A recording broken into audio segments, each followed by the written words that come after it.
Hi, I'm Marc Emery, and I'm the publisher of Cannabis Culture, and you know all that, really. I've been out of jail since November 18th. Originally, I was committed to North Fraser pretrial on September 28th, expecting to be extradited to the United States shortly thereafter. But in an unusual kind of quirk of fate, my lawyer got very, very ill and was given delays on the submission of some important papers that have to be submitted to the Justice Minister before he can consider me for extradition. Well, he was very ill for 2 months, and he was given extensions till January 8th, but he's well now, and he's filed those submissions, so I could be extradited to the United States to a pretrial courtroom in Seattle as early as Friday, January 8th, which is tomorrow. Today is Thursday. I could be gone as early as tomorrow afternoon. So this might be the last video you see of me for some while, and it's even unexpected that I'm available to give it to you. I've been out for 6 weeks.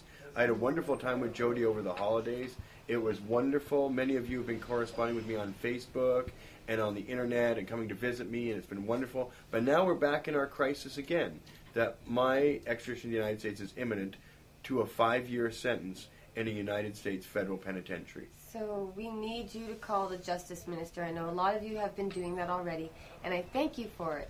But we need more of you to actually step up and keep harassing, but also let him know that you're letting other politicians know so that the Conservatives realize this is an issue that could come up during an election, which might even happen sometime And you can soon. say it's not even about pot, it's about sovereignty, and it's about the harm principle. We shouldn't be extraditing people who have never harmed anybody. You know, France and Germany don't allow the extradition of their citizens for any reason whatsoever. And Mark never went to the United States. Everything he did was here in Canada, and he's a Canadian. You have to bring that point up. And we pay taxes on all that money. And we did it transparently and openly, and we didn't hurt anybody. Yeah, so Mark shouldn't go to jail at all, but you need to press home to even the media. You should call your radio stations, and you can be anonymous when you do that, or make up a name. On you talk should shows. Write letters to your newspaper. Talk to your neighbors. I mean, really bring this up a lot. Bring up Free Marc Emery, because Mark should not be going to jail for selling seeds at all, and he certainly shouldn't be sent to some foreign country where we know there's torture and beatings and cruelty happening in their prison system. We shouldn't let Canadians be sent off like that. Now, there'll be demonstrations all over the world shortly after my arrest by U.S. authorities and my incarceration.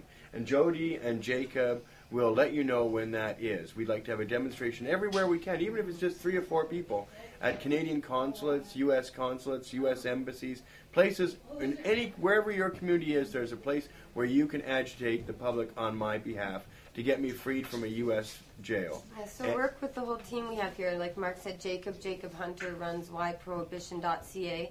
Jeremiah, who's our great cannabis culture editor, he helps organize a lot. Mandy, who you've seen in the new reality check shows, she'll be helping out. So get in touch with any of these people. You can find their contact info on our websites. And wear your Free Marc shirts. Wear your Free Marc buttons.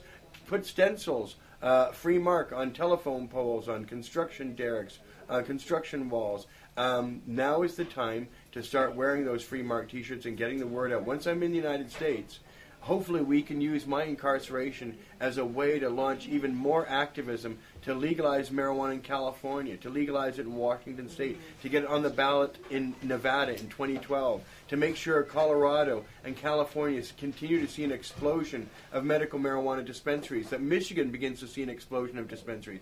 All that kind of energy will help me out, and the energy that people use to demonstrate on my behalf will help those initiatives out too. So I'm hoping that we can find some synergy and critical mass in the United States while I'm incarcerated and get our American supporters really highly motivated to do just a whole bunch in 2010. Well, because Mark helped out for over a decade. He helped you plant the seeds of freedom so you could overgrow the government. Here's some interesting facts.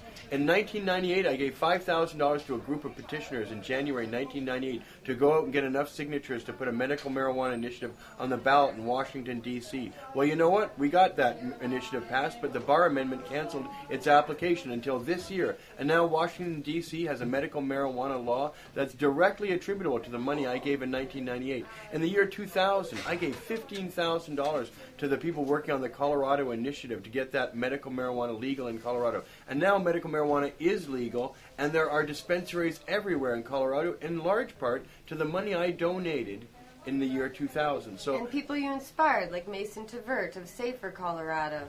And yeah, Marc he's an acolyte of mine, I dare say. Marc sent money and seeds all across California and the United States, and now California has more pot than could ever be eliminated. So his goal is accomplished, but he's going to jail for doing it. So that's why it's your responsibility. If you planted any of those seeds of freedom, if you've been helping to overthrow the government, then help get Marc out. Free Marc Emery too.